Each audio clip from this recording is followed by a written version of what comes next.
Exactly.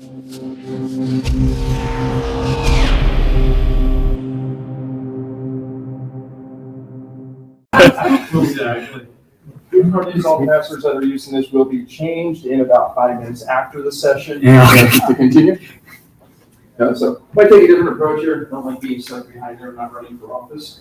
If I was, I didn't know about it. So George is Aaron from CrowdStrike. What we're doing today is we're going to be doing a deep dive into the platform, some of the basics. Yes, I'm going to be brave enough and do a live demo. If that doesn't work, I do have to do it. But refer to the live stuff.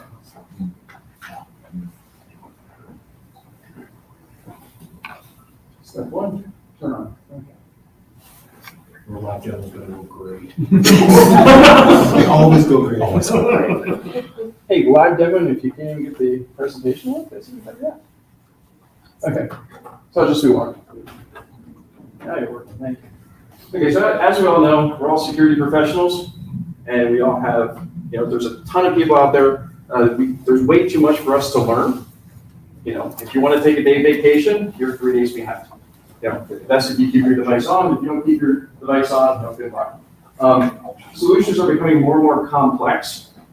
As we all know, you install one thing, which then builds onto something else. Technology is terrific, but it gets more and more complex going out there. So we try to keep things, simple. Use the KISS method. You figure out what each letter means yourself. That would be nice, but and the attackers are not getting easier. I'll go on my age. During the 90s, it was easy. We had the script kiddies that didn't get a date on a Friday night, and they would start hacking computers. The Russians did a couple things. Some other foreign countries did it to government entities. Then came 2000 and all that, and decided they wanted to go to prime time, so now they're attacking everybody. We don't have simple, script kiddies actually breaking into big time stuff. We have ransomware. We have actually franchises that you can go get that have your own malware. I did find out that was a very interesting business case. They had a complete business plan on how to buy malware, and they kept it up to date.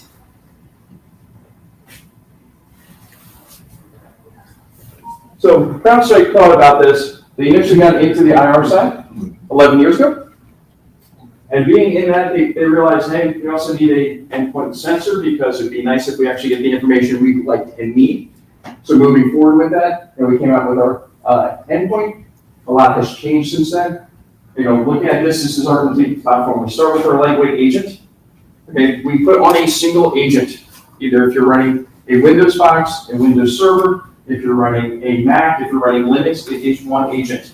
If you add any of these modules, guess what? You don't have to upgrade.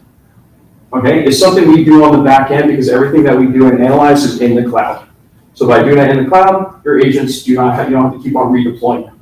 So it's a simple deployment. It's a lightweight agent. Uses single-digit CPU usage, very little RAM going across, and very little bandwidth compared to other agents that are out there. And we can also run alongside another agent if you want to actually try us out. So we can run next to Defender and stuff like that. It won't kick us out or anything. You can see the detection between the two. But as we run the agent, the over 200 plus telemetry points that we're gathering, we're sending to what we call our threat graph. The threat graph is the big data pool in the sky, for lack of better terms, that we're sending everything out to analyze it. That then goes through and you plug into it with the different modules. So we have endpoint security, which is, we start off with Falcon Prevent. So Falcon Prevent is our next generation antivirus. It works both when you're connected and when you're not connected. So you don't have to be connected to be protected. It's still protecting you if you don't have an internet connection. We have Falcon Insight, which is our EDR platform, which we'll be seeing shortly, to do the real fun threat hunting and to actually dive in there. Some of the other things we'll be on today, device control. Whoever came up with USB was a godsend because, serial cables were a pain in the neck. Parallel cables were even worse. Yes, I'm aging myself again. But, they also added, I can throw something universal. And Windows is so nice to automatically mount that for you. If you happen to have an auto run, I'm going to be even nicer and I'm going to actually run that for you. So this is a way to, in your organization, drop down what you actually plug into USB. You can literally say, hey, I only want Samsung USBs. So if I plug in another manufacturer, that's nice, I get a warning. Doesn't do anything with it. If I plug in a printer, I don't want anybody plugging in printers, I can do that. So I'll be showing you a demo of that as well. The firewall management, that is on host management. And we're not going out to any of the network devices and stuff like that, but it's a universal way for you to keep control of your Mac and your Windows firewalls. So a very simple way to block different ports. If you see an alert that comes up, you can just hop over to this module and block these. They're both inbound and outbound. Now going with cloud security, we can go and protect your containers that are out there. We can also see what type of view you have on the internet. What type of accounts do I have? What do I have open? You know, the cloud is a wonderful thing, except trying to protect it can be extremely difficult. You can't walk into your data center, if something goes wrong, and pull one plug, and you're not connected to the internet anymore. Try doing that at Amazon.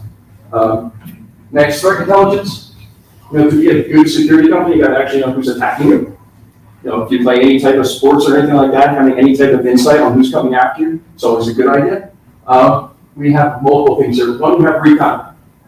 Okay, if you look at the kill chain, the hardest part to figure out is actually recon. Because you don't know what any of your employees are putting up on Facebook, TikTok, whatever, about themselves personally that the attacker can then use against you. Using recon is something that we start searching the web to keep our identity clean going across. Also, the intel, this is where we get with our adversaries. You know, what is Fancy Bear doing? We actually come up with cute animal names instead of numbers to go through all the different major actors. You know, sandbox, stuff like that. You throw stuff in and see what actually happens. And malware query is another way of saying, hey, I have this hash. What do you know about it? And we can give you everything that we know about the single hash. One of our newer ones is identity protection. Okay, if you guys have checked out recently, it's a lot easier to steal a car with the car keys than it is actually hotwired nowadays. You know, so having identity, being able to log in box to box is a lot easier. With using our identity protection, we're able to now identify who's doing it. It's not just this IP address that's happening, it's now actually Joe on that IP or Frank on that IP that's happening. And we can also add in other layers to stop possibly lateral movement or put the two factors in when you log into another box. And then some of the other ones we have is on the IT ops side, discovery, find out what else is out there on your network. And then we also have Spotlight, which tells us, hey, what vulnerabilities do you have? Since we're on every single endpoint, we know what you're running. We can tell you which ones need to be up to date with patching. Any questions? I didn't put anybody to sleep yet, to the best of my knowledge. Okay. So going with a single lightweight agent, easy to deploy. Again, you can deploy this on Windows, Mac, Linux, any type of VMs can go across. Has both machine learning and uses the cloud for something, getting some of the intelligence back to it. Next slide.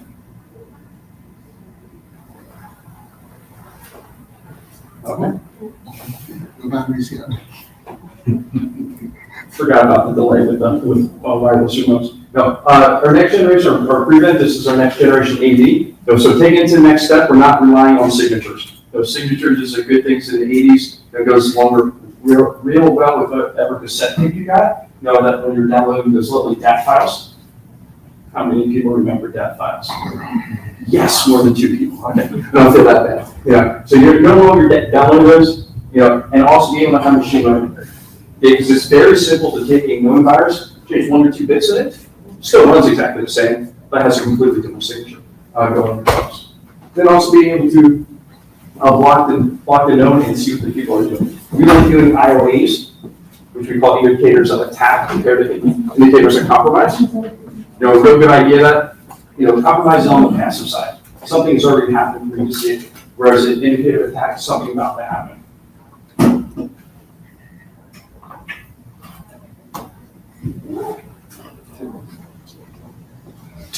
Our Pocket Insight, which gives us the next one. This is the collecting over the 200 points of telemetry. Adding to this, we're able to see the real-time and historical. If I found something on one host, well, let me see if it's on the other host. It'll give you a nice query language to go back. We record everything. Okay, so what did you type in on the command line? We can go back and show you. So what was typed in on the command line, you can do those searches for them. For both, yes, Linux and Mac and on Windows. Really nice when you're trying to figure out who knows how to type in commands and who doesn't know how to type in commands. And threat hunting.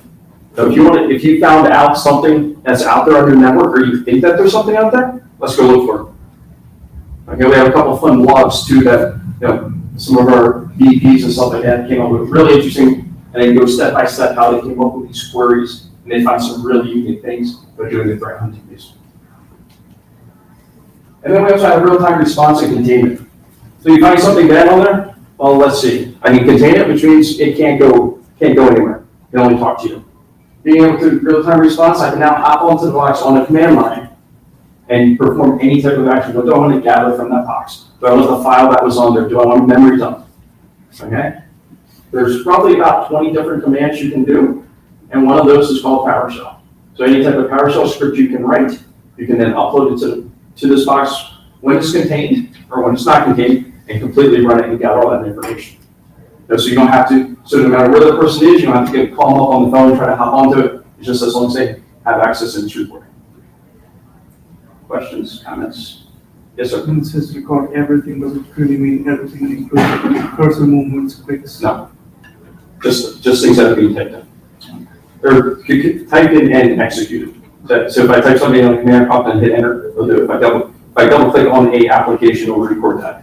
It won't say that your mouse went diagonally the other way across. But if I type a command but then don't execute it, it won't work.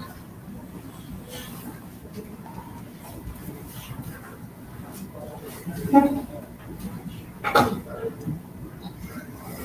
Right. You good stuff.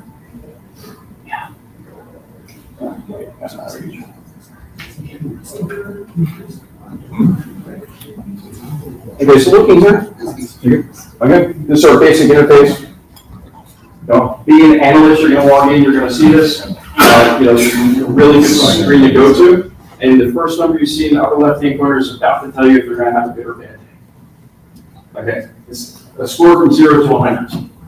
Okay, this is the only time you want to get zeros. The higher the number, the worse day you're going to have. So you have more events on your network. Next one, new detections. What am I seeing?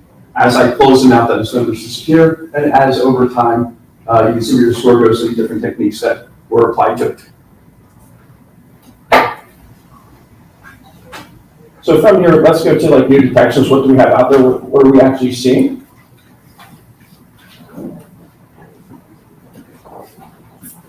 So as we see detections, you have different severity levels like you would expect. Do I have anything critical, high, low, medium? Or do I want to search for what type of tactics am I looking for? What type of, how long ago did it happen?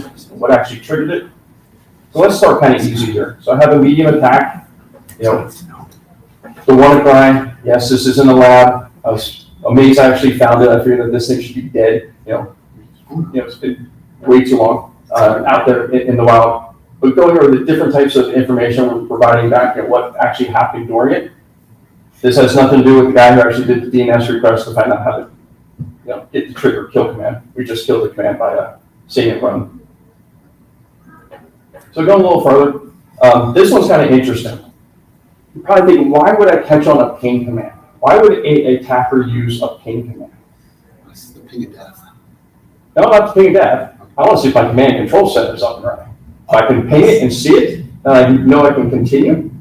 Okay, but also attached to this, you see something that we up here. This is a fancy bear profile. I talked a little earlier that our intel and how we do is we name them after fun adversaries. You've probably seen a bunch of stickers or a bunch of statues, with our adversaries. Okay, fancy bear being Russia. Fancy is just one of the nice adjectives we add to it going on. So, and with the intel, if we actually click on the additional intel with it, it's going to bring up all the information that we know about fancy bear. Where is it from? The actor's activity. This is inside your network. Okay. Again, you want to see all these numbers being 0, because if not, you have live adversaries in your network, which again, you're not going to be having a good day. Hopefully, it's not Friday at about 2:30. No pun intended. No. So going through some descriptions going across. What do they do in the kill chain? And we always talk about the kill chain. This is where you can also look for other places in your network. And then reports. What type of reports have we published about this adversary? We're going to list all the ones that we've previously done. Just by clicking on them, we can completely bring up the full itinerary of it. Then what type of actions are also related inside the Falcon platform? Do I have any other detections from Fancy Bear? Is there any other reports I have? Is there any vulnerabilities that Fancy Bear normally goes against that I know is vulnerable on my network? So an easy click of just going there. We'll get into vulnerabilities a little later in the next section. But going back to the activities.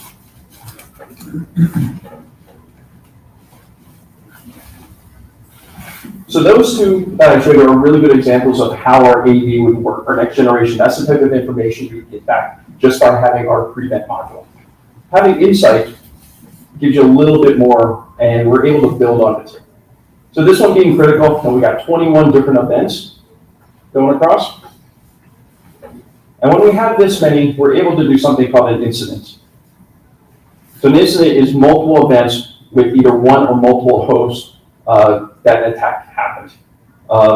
These don't come up too often because we're normally blocking things. This was done in detection mode only, for example purposes. But we see here that we have a lateral movement. By having the multiple agents across, we're able to see, it hopped from one host to another host. Any of you guys did capture the flag? This might look a little familiar as well too. But the view I like going into here the most is our graph. And we can show you, I'm hoping that it's big enough on that screen, to actually be nice to see. You can see step by step with all the different types of movements that they did. So we can see here originally, we got voted on this box. So it's going across here, and as it's going across, it also finds two other hosts that it hops onto. So it's a very simple way of seeing this graphically. And then we can also click a nice report and print this all out. You can tell your manager here, I just spent the last 40 hours figuring this out, and print it out and hand it to them. Your manager is here, and we'll come up with something else to do. Just to be sure, this is the internal with the compromised network, all of it. Yes. Questions? Yes, sir. For the attribution, how do you do attribution for? You mentioned fancy bear, like how did it come to that conclusion? Is it based on IOCs? Is it based on data? So with that one, with the ping command going to some IP address, yes. we know that the IP address is associated with that. We've seen it in other attacks, either from our IR or other intel that we gather across, or we found on the dark web, something like that. We also, to attribute, is the different techniques that they use. If they're used to using just mimikatz, with this one hit or something like that, we have recordings of that, and that's how we attribute it back to the actors. So the first one makes sense. The second one is where it becomes a little bit fuzzy because I've seen kind of problems with attribution when you're kind of focusing more on techniques rather than like infrastructure. So infrastructure is easier. We're on the hesitant side of putting the attribution. Mm-hmm. Okay, we'd rather say, hey, here's what happened, than say, okay, this person did it. We let our intelligent agents and stuff like that who are on the dark web looking for the information from our IR responses and stuff like that to give more attribution later on instead of, hey, this simple command triggered it with this one user. Yes, you hate pointing to, this person did it and you find out later somebody else says you really don't look good,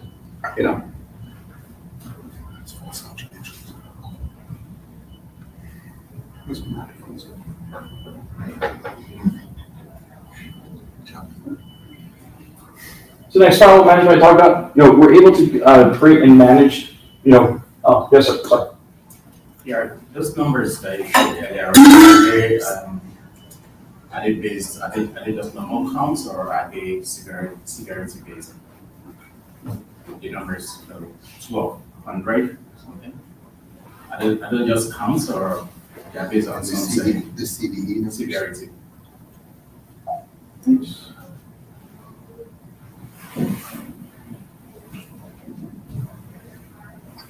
The numbers here in the ledger? Or The other one that shows. The dashboard. Oh, the dashboard? Yeah, the dashboard.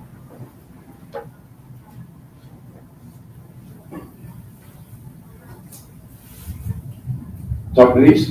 Yeah, so when I see 1,200, right, that suggests, those severity or just a count of, whatever. The far left. On the top left. 2 out of 2 out of 100. Okay, so as each type of attack that we see, we give different score levels to. If you see down here, the crowd score, it went up to 100. So that attack I showed you, the lateral movement, okay, that's the worst you can get. That popped that up to 100, but since time has gone past and it stopped, your score's gonna start coming better. So that 2 out there is basically, maybe there's a medium event that happened, and it just passed. Or even if we start blocking them, that score will automatically come down. You know, so you can leave on a Friday, come back Monday, and feel a lot happier, but I still recommend you go. You don't want that new detection account to keep going up. You want to start closing those.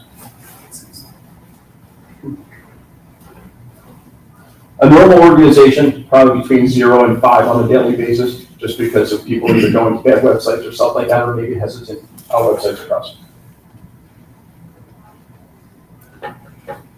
So firewall management, you're able here, to be able to, you can do a couple things with this feeding into Falcon. One, the real simple stuff that firewalls blocking allow. But then you can also monitor. So if you want to see how many people are going to port 80, which is a fun one to do on networks, how many aren't really being directed to 443, we can start gathering that information. How many people are SSHing in your organization? Now, how many people are using ports lower than 1024 and stuff like that? So very helpful. Take a quick look at it. Next, we have our device control. We're talking about USB. So going a little bit deeper in, what can we see? Real-time visibility. A very easy way to take information out of your organization. So plug a USB drive in, copy whatever I want, and walk out. You want to make it even easier? Have that laptop sit in my living room. I don't even have to go far. I just have to take it out, leave it on the coffee table. And we can give you very easy reports of saying, here's how many files were written to a USB drive. Do you want this? So then you can start going through those files to say, hey, is this anything important? Or is the person just making the backup? Checking other USB devices. Does somebody plug an extra wireless in? If you're in a closed network, does somebody put up a wireless beacon in your own network internally? Question. Yes. How do you guys handle the secure, like the FIPS4 USB drives and things of that nature that have their own management system? If you're familiar with data locker and that sort of stuff? So Just a good question, I suppose. Sorry. I can tell you that comes under our other category, looking across it. So what do we see here are USB devices as an example. You have to invoke their security thing. I guess you'd have to make sure that you. So this is when I plug it into the Windows system? Yeah, it won't be recognized until you invoke their authentication. But once it gets invoked, then the Windows system would activate it. You still need a driver on the OS to actually recognize it. Obviously. Okay, so the second that driver got activated, we would then see, hey, there's a USB device plugged in. And maybe get the header information. And then we can see manufacturer, BIOS, And then- serial number with those. And based on what your settings are on the screen that you're not seeing, I could definitely. Give me 1 second there.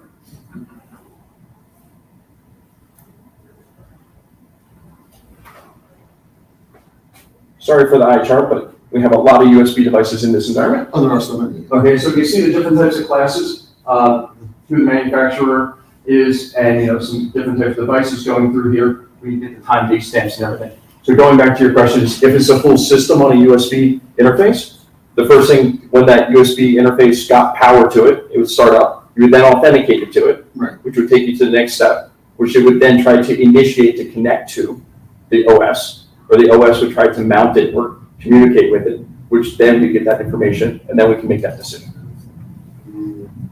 Yeah, it's been challenging in the market, specifically in law enforcement stuff. Anyway, okay. We'll talk down on that. I have some interesting ideas. So, looking at the different classes going through, chipsets, are they, printers, are they hubs, are they, why would you want to plug in a USB Wi-Fi adapter? You've asked the right person. Then I'm doing Wi-Fi interrogation and packet injection. Exactly. If you just have a complete wired network and somebody plugs in a wireless device, let's have fun. Let me have fun at a Starbucks and I can snip all the information going Got the across. USB? Please don't walk away from me next time you see me at a Starbucks, okay? I'm not scanning every network every single time. But going through here, we can then, some of the interesting reports that we can generate off this is the one I like, is what files were written to USB. Because most environments, you plug a USB in, luckily if you can plug it in, because, everybody picked up USBs in the parking garage this morning. Just- What was a terabyte? Come on. Yeah, I put it up on the board, I put a sticker on it, whose is this? You have to, you have to have fun with those. You can plug it in. Working for security companies, I love doing that, just I never do it with my corporate laptop. It's a great way to have a, new career change very quickly. But, as an example here, we're seeing, who did it, what was the device, who was the name, and the sample files going across. So you can actually trigger on alerts like this. If I say, hey, if somebody wrote something through USB and it's like my Active Directory, or if it's an HR server or something like that, somebody wrote to it. Another great thing to do with this, employee gives you a 2-week notice. First thing you do is you turn off write access. And you should probably do it the day before if you have a good manager knowing that it's going to turn in the next day. But you're able to do that so they can't take anything out. Or if somebody goes to another country, if somebody's going to a territory or something like that, you can change their USB based on where they're at as they're going. Any questions on this? And this is also part of the threat hunting that we're talking about. When you start querying, these are other fields you can start taking a look at. And this is also fully accessible by the API going across.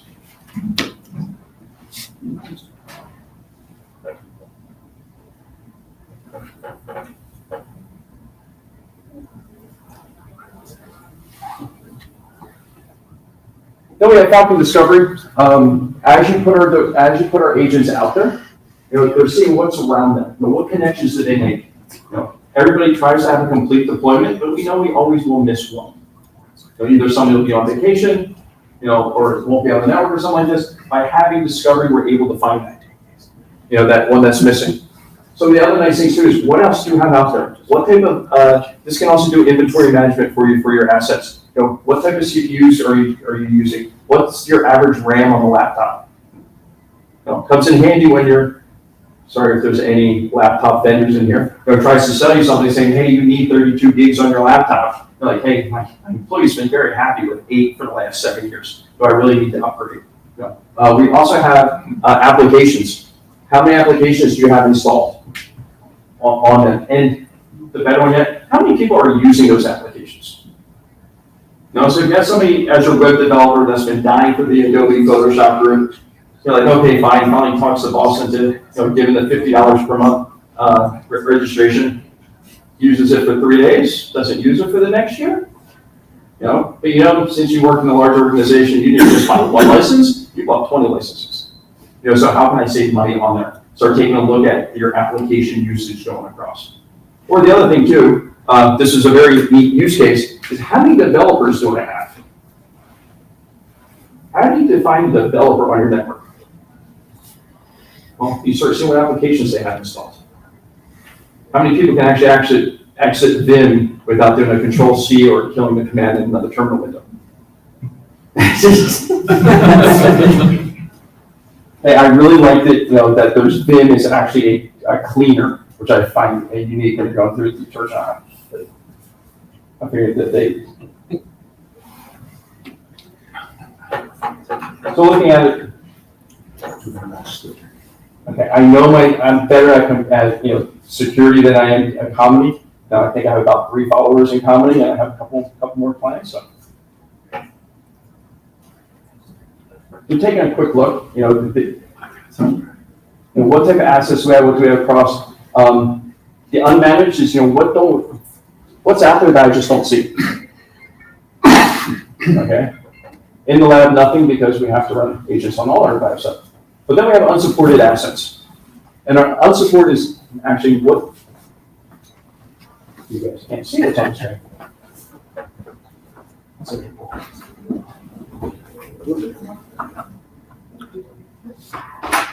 Okay. Sorry. When you're talking to a screen that you guys aren't seeing, it's a little mean. So, unsupported assets. Okay, these are the network switches to routers and stuff like that you just cannot put the agent on. But we know that they're out there, so it's a good way to start giving you what's around you to draw. We have an asset graph that you can start seeing everything that's around it, and by knowing that there's switches and routers, kind of helps on what's connected to what. We were talking about different types of accounts. How many local users do I have compared to AD users out there? How many people have failed logins? I always like putting out there, who's the biggest person at Fat Finger? their password. Who has an average of 2 or 3 or 4 logins before they actually go. It's some good humor to push around at your IT directors and stuff, push that out there since it's October Security Month. Instead of sending them to email security, maybe send them to a typing class. Okay. So looking across here, and tying this into other, who's been very successful. If you want to have something fun on your internal webpage, we've had this many successful logins today, this many failure logins. Like when was the last time we had a last accident or something like that? So you can have fun with your users with that. As you can tell, never work in HR. So failed logins. What can this help you with? Okay, yes, every person's going to type their password in wrong once or twice, but you have it constantly. Or if it's, where are they coming from? What different activities? Or what type of accounts? Because if you're an admin, and probably most of us probably are some type of admin somewhere. Am I having problems logging into my admin account or my user account? If I have a lot more on my admin account, maybe I should go look at where that's coming from.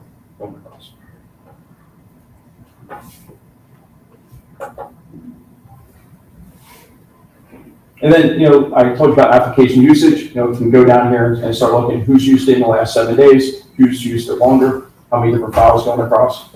Okay. Also, got another use of this. If you do any internal development, you can now start going out and seeing who has what version of your software across the network.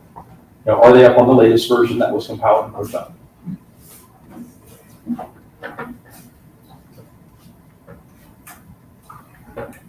Next thing, instead of switching back and forth, I'll just hop straight into the demo part of it.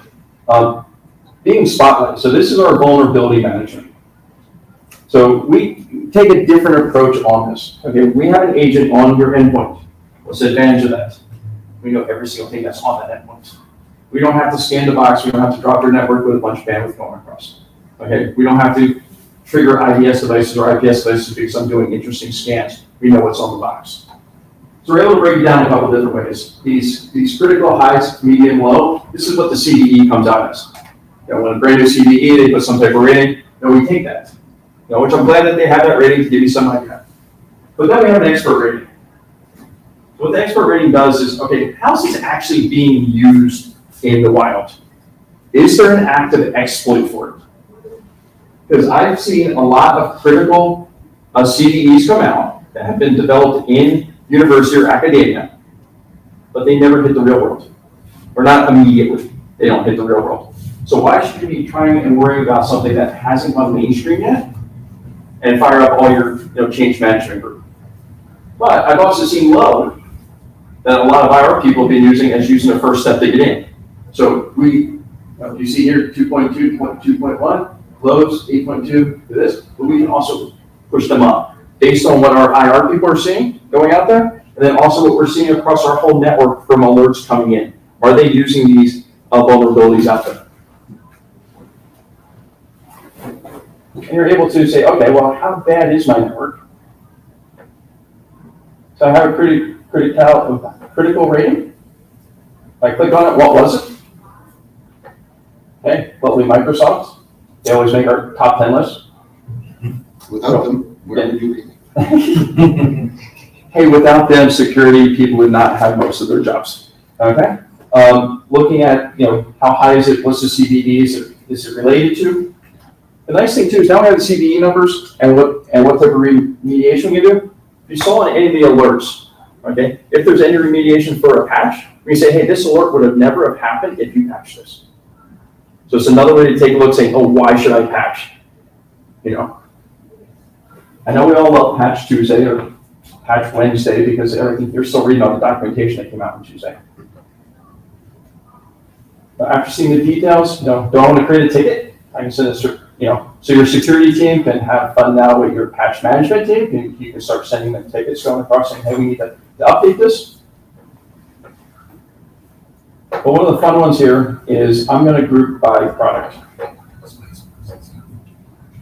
I am sorry if any of you guys work for any of these vendors.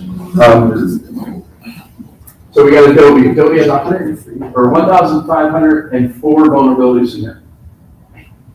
Here's the lovely number.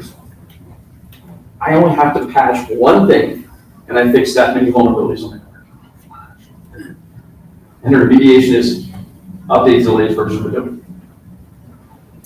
flash, is that still a thing? Me and Steve. Okay, when you click upgrade, you're at the latest version, 5 minutes later, you gotta hit refresh, okay? Okay, then Windows 10, if I start looking at these, so those numbers, don't be scared by them, because you get one vulnerability number per host, per piece of software, okay? It's great for your boss saying, hey, I just closed 1 million vulnerabilities last week. Yeah, I pushed out 2 patches, but we won't go into those numbers. And then if you want to, you can go all the way down to, okay, what type of remediations, let's group this by. Let's see how much work do I have to actually do to accomplish this. Well, if I do this remediation, I get this many vulnerabilities closed. If I upgrade to this version of Windows or apply this, I get this many closed. So you can just start walking down these. This is a great report to print out to prioritize what type of patch management do I want to do. How much time is it actually going to take me to move forward on this? And we have a new thing coming out. If you guys are familiar with the known vulnerability list, we will be connecting this to the known vulnerability list about mid next week. So if you can click that, it'll give you all those that are coming across, to also give you another way to prioritize patching. Question? Yes, sir. Sorry, you said known vulnerability, known exploited, known The exploited vulnerability list Yes. from CISA? That's what we're referring to. Correct. I know it starts with a K. I know it's known. I know there's vulnerabilities. It's a nice list. They also have deadlines too. Going across must be applied by going across. Are there plans for the scanner too, or is it just on the agents? What to actually scan it out? Would like to do scan the things that you don't have the agents on? No. I'll say not at this time. Saying that we hadn't really gone past the agent, I would say that we wouldn't be having something to scan it. Now, we do have a couple of products coming out that might do that, but I don't have any information on those. And then the last thing going into is we do have a API. Every single screen that I just showed you walking through is generated by our API. So our developers write the API first, and then our fun UI guys get to make sure it all works from the front end. So that means you have all the access if you want to do it remotely. That's very handy. If it alerts, if you want to suck them into something else for reporting the capabilities. This is our nice Swagger page that we created, and I'll walk you through how to set in each one of these. So for example, if you wanted to get alerts, all the different things you have to go out by.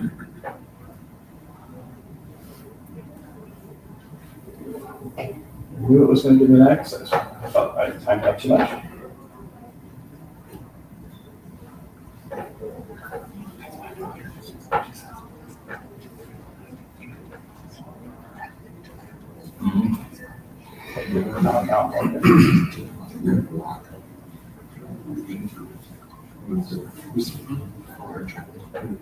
I figured 1.5 years ago.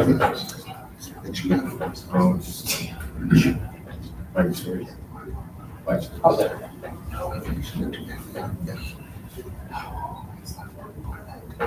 That was a good example that our API logs you out in 30 minutes after you go into it. Okay, and what did I get back? The different codes.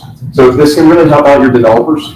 Especially if you do API programming, this is a great thing to hop into. You don't have to worry about Postman or anything like that, doing the authentication. We're going to show you what type of JSON you get back. If you're not too familiar with that, we'll also give you the curl string to send across. Now, one thing before this is you have to do the authentication curl string, and then you can start doing this going across. But you can write simple scripts like that to pull in, or Python, curl, anything like that going across. Yes, I aged myself with curl. Questions, comments, anything else you want to see? I don't have any additional information on here. We went through all of them. Okay, I caught up. So you mentioned like the DAP file. Is there some clients request to not have on the cloud? Is there an alternative to cloud only? So all the telemetry that we have, all those are cloud. We do not have a server or an appliance that you can put on site and say, go from here. And the reasons for that, how we're It'll collect how you can do the Yeah. XDR or not XDR, the EDR and all those things. Yes, you can also do XDR for it too, but mostly the others. Yes, sir.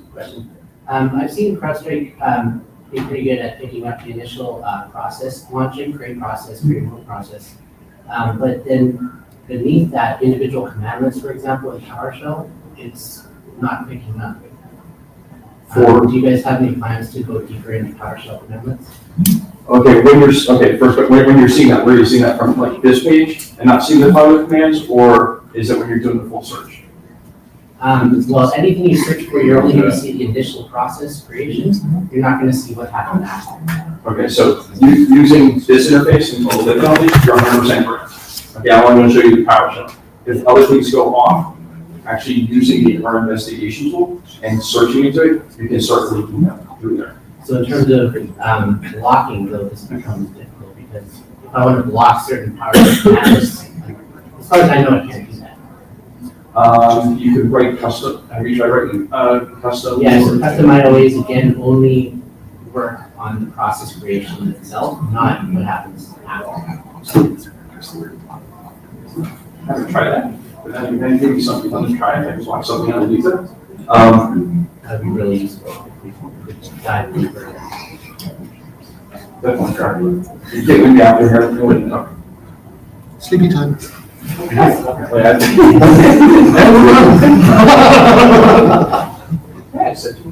You want to say that? No, it was the cable, sorry, it's a connectivity issue, don't mind. It's not on the cloud, so we don't need. Oh, okay. No problem. Any other questions I cannot answer about that blue screen? Okay, successful. Nobody fell asleep. Have you been on that issue of blocking individual PowerShell commands? It's about going, I fire one off, which Yeah. then fires off another PowerShell command. Is it in the same script, or is it actually firing off another PowerShell There's execution? multiple ways to do it. You could actually embed an English command into the command line parameters of the PowerShell execution. And you can actually do some careful. There was more than one. Or if you're just launching the shell yourself, and then, for example, doing this at type command line where you're going to run an entire C# program, it's going to compile the DLL and execute it. CrowdStrike doesn't. Haven't seen it yet, but I definitely see where we're going. Yeah, That definitely sounds like a yeah, bug it's to a a level where we- Because definitely I can see adversaries using that. Any other stopper questions? We're going across here. Okay, how many stopper questions do you have? Okay, good.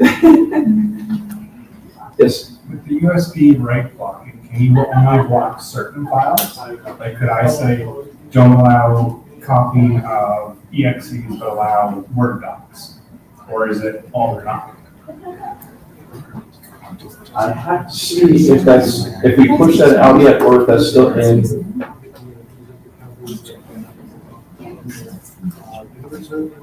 If you fail.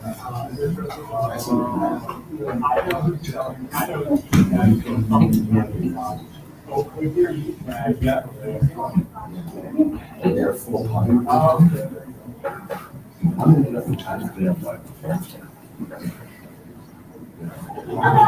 I think right now we're still just on plain right, but they're.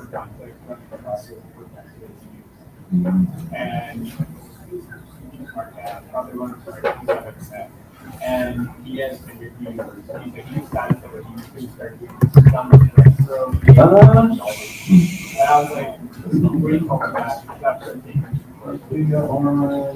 Yes, I was like, we're just taking it down to like what type of devices, not on. We record it, but there is a futures. Yeah. There is that level. There's a coming soon, we bought a whole company on DLP, or working on integration. Just can't talk more about that, you know. Yeah. How many NDAs do you have available inside here? We're all friends, everybody's cool. All right. If each person Yes. signs a PO, then we can start talking about that. If you wanted to Google Secure Circle, that'd be a pretty good idea. So where we're going. Yeah, that's. Okay, thank you very much, Mr. George. We will have a small break until the Cisco presentation, but I'm sure you can talk offline too. And, thank you very much.